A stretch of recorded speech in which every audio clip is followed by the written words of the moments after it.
Hi guys, welcome to Rootstem, and in this video I'm going to review Warhammer 40k 9th edition.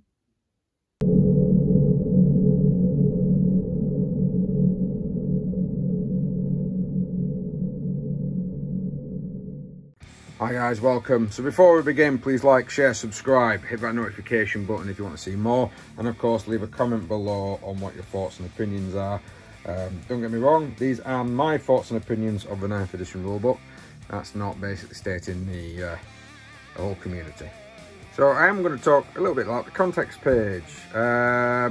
It's quite nicely laid out. It's got the rules, for example, all the phases are actually written out properly, and it's got a hell of an extensive bit telling you how to basically the bump and the lore of the Warhammer 40k universe.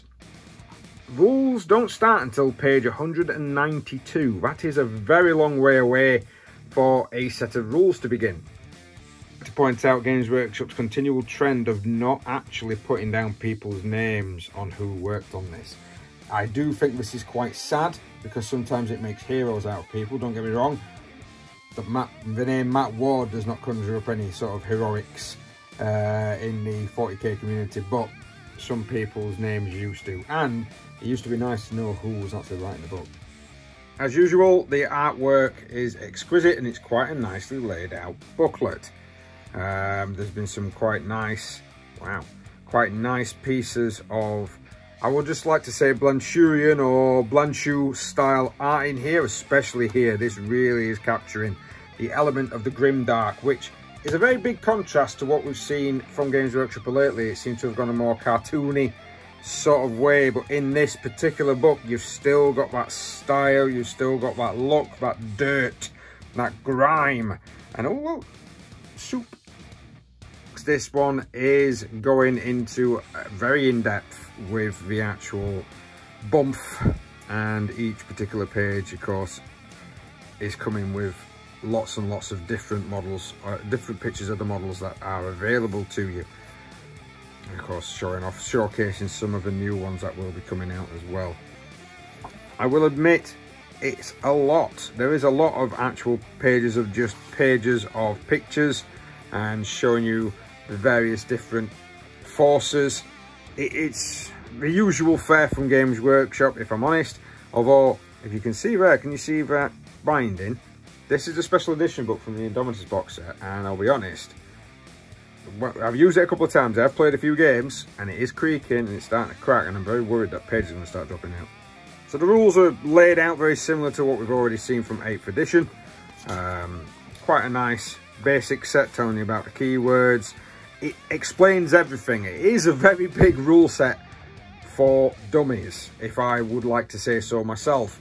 Everything is worded very meticulously. There's little hints boxes on the bottom of each of the rules. We've already seen this. Games Workshop has already put this out there. And of course, you've got a big section on modifying characteristics, which caused a lot of problems because apparently you couldn't go below 1, and then so people are just being a little bit strange and a little bit anal with it. But all in all, the the rules themselves have been laid out in a way that a lot of interpretations can't be vexed.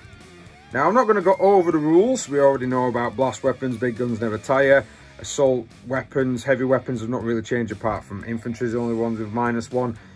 All I can say is from the games that I've played, it's a very competent rule set. It has taken the core of 8th edition, it's expanded it, as they tend to do, and of course that expansion is quite good, especially the terrain rules. The terrain rules really do help make sure that not everything is destroyed in turn 1.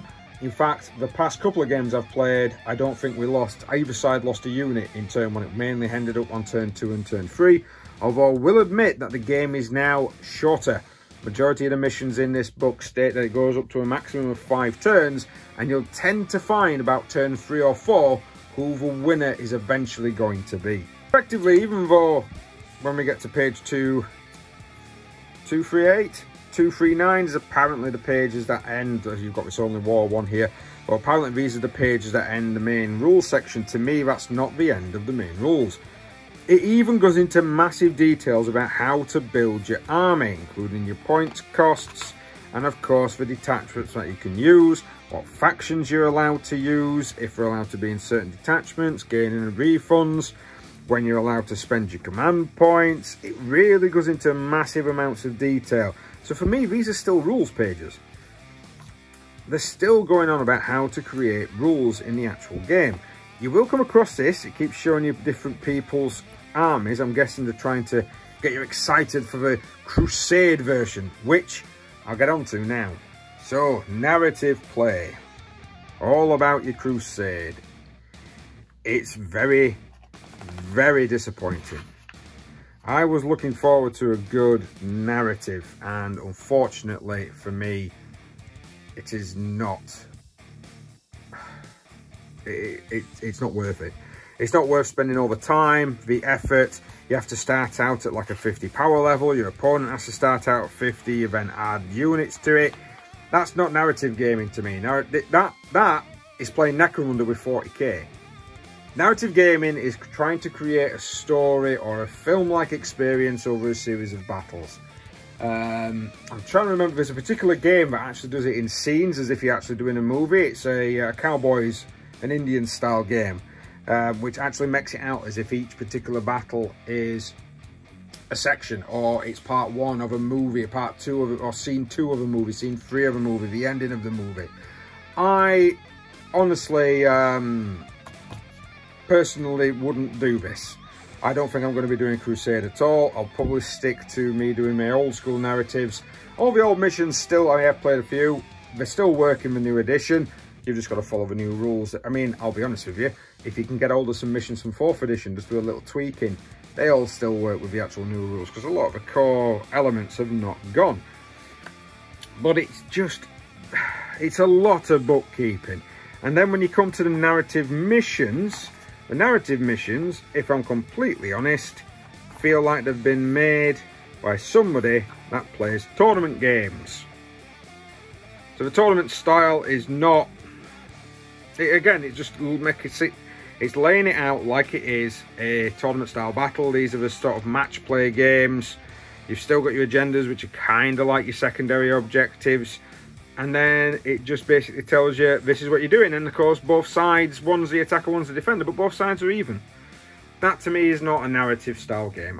I like the fact that sometimes it tells you one side's got more points than the other.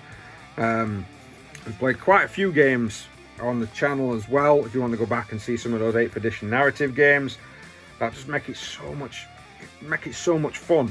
Now, I might have a look at some of these, see whether or not we can actually try and tweak them, but it's very off-putting, and it's not that many missions, if I'm completely honest. A lot of the missions are very repetitive as well. It just feels like they've gone, right, so if you're playing 1,000 points, this is how the mission runs. If you're playing 2,000 points, it's the same mission, but it runs slightly different. It's not great, Games Workshop, I'm afraid. It's not great. Of course, towards the back of the book, you have the blast weapons, and you've got a designer's commentary from Robin. I've not read it. I'm not really bothered, if I'm completely honest. But then you've got rare rules, and basically these are rules. So you've still got even more rules to go through, which then basically explains the benefits of ignoring terrain, improving the benefits of cover, units of psychers, units that are allowed to shoot again. One of the best ones I actually got to was Fight Again, which is a section that tells you how to go about fighting. If you have a unit that can fight twice, such as Corn Berserkers, it actually tells you what rules they have to follow. A lot of it was very mixed match, a lot of it was messed up, and a lot of people didn't realise. But effectively, it tells you and details properly how those units will go.